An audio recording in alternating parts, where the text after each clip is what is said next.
서울 서초월의 신동욱입니다. 참 답답합니다. 이 사안을 보는 관점이 너무 달라서 조금 전에 우리 위원장님 상세히 설명을 해주셨습니다만 그 맥락을 이해하더라도 좀 너무 관점이 다른 것 같습니다. 이 문제는 사실은 그 신임 방통위원장의 뭐 이념성 문제 이런 것보다는 우리 한국 공영방송의 미래를 위해서 저는 질의응답이 이루어져야 되는 시간이라고 생각을 합니다. 그것을 이해하기 위해서는 우리 공영방송의 역사적 맥락 그리고 이번에 방통위원회가 선임한 박문진 임원들의 현재 모습 뭐 이런 것들을 좀 입체적으로 따져봐야 될 문제인데 너무 지엽적으로 논의가 흐르는 것 같아 좀 안타깝고요. 그 조능희 참고인이신가요? 증인이신가요? 증인입니다. 증인이시죠? 정말 사실 오늘 제가 조능희 증인에게 질문할 계획은 없었습니다. 그런데 너무 충격적인 말씀을 하셔서 그리고 이 광우병 문제가 지금 한 16년 전의 얘기죠. 그래서 이 문제를 가지고 왜 지금 공영방송 문제를 논의하느냐라는 생각을 하실 것 같아서 제 개인적인 생각을 말씀드리면 이 광우병 PD 수첩의 광우병 보도를 계기로 저는 MBC의 그 전과 그 후가 완전히 달라졌다고 생각을 하고 있는 사람입니다. 그만큼 MBC PD 수첩의 광우병 보도가 끼친 우리 사회에 끼친 영향이 컸다는 것입니다. 제가 아까 충격적이라고 드린 말씀은 그 광우병 보도 덕분에 우리 국민들이 그동안 10년 동안 미국산 쇠고기를 안전하게 먹고 있지 않고 있느냐라는 이 반론에 대해서 과연 우리 국민의 몇 %가 그 말씀에 동의할 수 있을까라는 정말 제가 좀 화도 나기도 하는데 정말로 그렇게 생각하십니까? 네. 그 혹시 뇌송송 구멍탁이라는 말씀 들어보셨습니까? 네, 들어봤습니다. 예, 들어보셨죠. 2008년도에 한국경제연구원이 내놓은 보도를 보면 이 광우병 보도 이후에 일어난 우리 사회 혼란에 따른 촛불 시위 등등 사회적 혼란에 따른 비용이 3조 7,500억 원으로 추산이 됐다는 보고서가 있습니다. 그것에 대해서도 전혀 어떤 일말의 양심의 가책도 없습니까? 그거 저를 형사 기소할 때 다 써먹었던 논리고요. 다 법원에서 기각됐습니다. 예, 알겠습니다. 예. 어떤 인식인지 이해를 하겠습니다. 네. 우리 조 증인께서는 평생을 PD로 일을 하셨죠? 네, PD도 역시 저널리스트의 한 명이시죠? 그렇습니다. PD 수첩은 저널리스트. PD 수첩은 MBC가 대단히 역할을 자랑하시는 프로그램입니다. 네, 그렇습니다. 틀림없고요. 자, PPT 하나만 좀 띄워주시죠.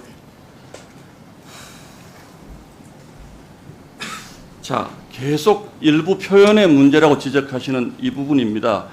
대개 40분에서 50분 정도의 프로그램을 제작을 하면 핵심적인 화면이라고 하는 것은 뭐 10분 내외 그것도 구하지 못해서 뭐 사실 거의 대부분 자료 화면으로 프로그램을 만들 때도 있는데 이 화면이 거의 1분 전으로 나갔던 것으로 제가 기억을 하고 저는 지금도 이 화면이 정말 생생합니다. 대법원에서 허위 보도라고 했습니다. 그 다음요. 자, 이분 인관 광우병이라고 MBC PD 수첩에 주장한 이분 아마 지금 이 자리에 앉아 계신 모든 분들이 저분의 인터뷰 기억하실 겁니다. 이것 역시 허위 보도라고 했습니다. 하나 더 보여주시죠. 한국인이 MM형 유전자이기 때문에 광우병에 걸리면 광우병이 걸린 소를 먹으면 광우병에 걸릴 확률이 94.3%다. 이 세 가지 핵심적인 그 당시 PD 수첩의 광우병 보도를 구성을 하는 이 세 가지 핵심적인 보도를 대법원이 다 허위라고 판시했는데 이것을 일부 표현의 잘못이라고 주장하시는 겁니까? 예, 형사 재판에서 그렇게 나왔고요. 그럼 다시 한번 봐주실래요? 아니, 표현이라는 건 어떤 표현을? 자, 그럼 말씀드릴게요. 예. 저 주저앉은 소는요. 예. 주저앉는 소는 광우병 위험소입니다.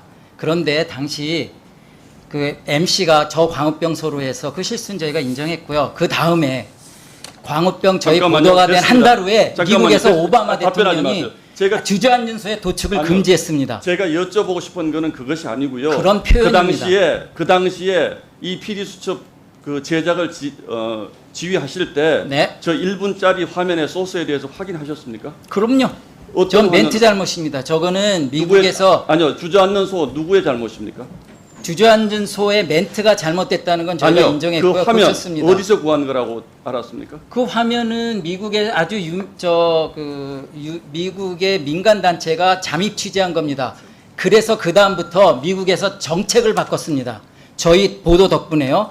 그래서 판결문에 그게 그 나옵니다. 정도의 중요한 국가 경제와 국민의 인식에 저 정도의 중요한 생각 차이를 영향을 미치는 보도를 확인 불가능한 민간 단체의 잠입 왜 취재라는 확인 불가능한 화면을 겁니까? 저건 오바마 대통령도 인정했다니까요. 자, 그래서 좋습니다. 미국에서 앉은 주저앉는 소 좋습니다. 도축이 금지됐습니다. 그 다음 거 좀 봐주실래요? 아니요. 질문을 지금 정인이 하시는 게 아니고 네, 제가 알겠습니다. 합니다. 잠깐만 들어보세요. 예. 그래서 지금 30년 이상 된 소의 수입을 금지시켜서 30개월입니다. 예, 30개월 이상 된 소의 수입을 금지시켜서 우리 국민들이 안전해졌다고 말씀하시는데 네. 그 이후에 미국에서 혹시 광우병 걸린 사례 보고가 됐습니까? 광우병 소가 미국에서 계속 나왔습니다. 작년까지. 아니요. 광우병에 걸린 사람이 사례가 보고가 됐습니까? 의원님, 아니 이거는요. 우리 국민이 안전하다고 표현하셨기 때문에 이거는 검역이라는 것은요. 검역 주권입니다. 미국 사람의 식습관과 아니요. 우리가 다릅니다. 아니요. 제 말씀은 아니 그런 거를 만일을 걸려서 논리적 구조를 미국에서는 제가 계속 질문을 소가 드리는 나오고 겁니다. 있습니다. 작년에도 광우병 소가 나왔습니다.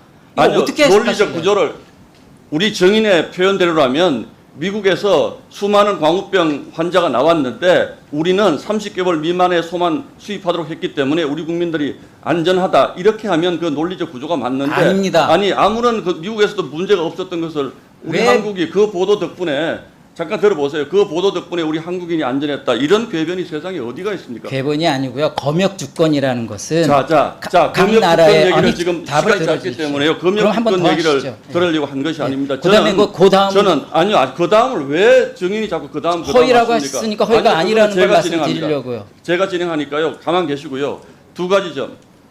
30개월 된 소의 수입을 피리 수첩이 금지시켜서 한국인이 그동안 안전했다라는 우리 정인의 인식 맞습니까? 저희가 보도를 해서 그걸 본 촛불 시민이 요구를 해서 그건 저희 취지와 맞습니다. 사실은 30개월 미만으로 바꿔야 된다고 이명박 대통령이 그러면 사과하고 바꿨지 이 광우병 않습니까? 보도가 가져온 우리 사회 파문과 부작용과 사회적 비용에 대해서 지금 전혀 문제 제가 없다라고 책임지라 보신다는 그러면 거고요. 책임지겠습니다. 자, 두 번째. 그런다 두 번째요. 정책을 잘못한 그 원인 제공자들이 자, 잘못을 질문 들으세요. 인정하고 질문 정책을 들으세요. 바꿨으면 질문 들으세요. 두 번째요. 네.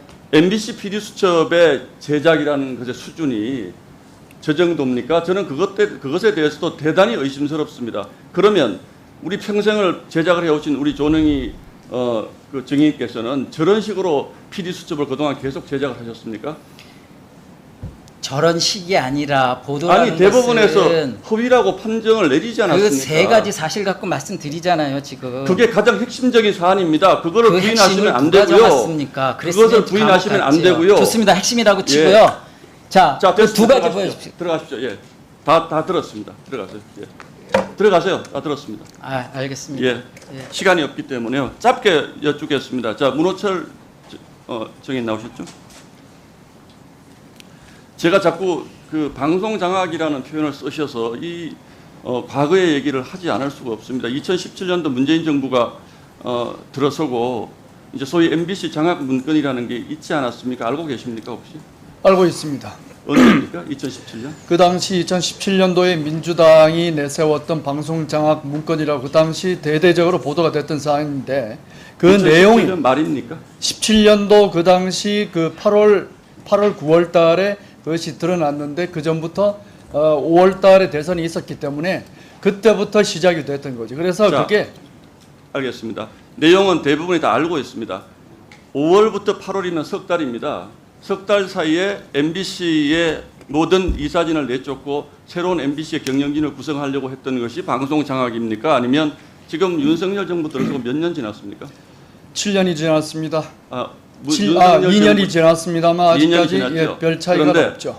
자, 지금 MBC 이사 임기가 끝나지 않았습니까? 임기가 끝났습니다. 그 끝난 이사의 임기를 바꾸는 것이 방송 장악입니까? 아니면 정권 바꾸고 석 달 만에 문건까지 돌려가면서 이사 내쫓은 게 방송 그 장악입니까? 당시에 방송장악 문건에 따라서 그 당시 2명의 이사를 집을 찾아가고 학교를 찾아가고 그런 식으로 겁박을 했습니다. 그 당시에 민노총 언론 노조원들이 거의 홍위병식으로 폭행과 거의 무력을 동원하다시피 한 식의 압박을 하다 보니까 그 두 분이 결국 견디지 못했던 거죠. 그리고 그런 것을 방통위원회는 당시 인정을 하고 그분들을 쫓아냈던 거죠. 그 자, 상황이죠. 짤막하게 하나만 더 묻겠습니다. 지금 여전히 지금 그때 우리 적폐청산의 대상이셨던 분들 그대로 있는 거죠, 아직도? 적폐청산의 대상이었던 사람들 중에 해고돼서 나간 분들도 있고, 그리고 또한 그 이후로 거의 우리가 표현하자면 인형 눈깔 붙이는 작업이라고 하는 아주 심플하고 단순한 작업을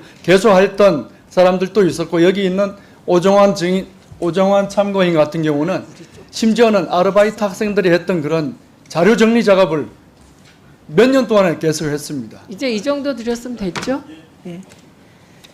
그 한 가지만 여쭤볼게요. 좀 불확실하게 그 민노총 조합원들이 찾아가서 폭행했다 이렇게 표현하셨죠? 폭행. 사실상 아니, 소리를 아니, 길게 말하지 지르고, 마시고 폭행했다 이렇게 표현하신 건 맞죠? 그렇죠. 그게 예, 무슨 들어가세요. 표현이냐면 소리를 지르고 아니, 협박을 폭행. 하고 아니요, 협박을 폭행. 하는 것은 폭행이나 마찬가지죠. 아시지 않습니까? 아이 들어가세요. 폭행은 폭력을 쓰는 건데 폭행했다고 언어적 표현한 건 폭력이나 맞죠? 위력을 행사하는 것도 예, 역시 들어가세요. 폭력이라고 봐야 됩니다. 들어가세요. 네. 최영두 위원님 질의하십시오. 네, 아까 저 위원장님 말씀이 계셨.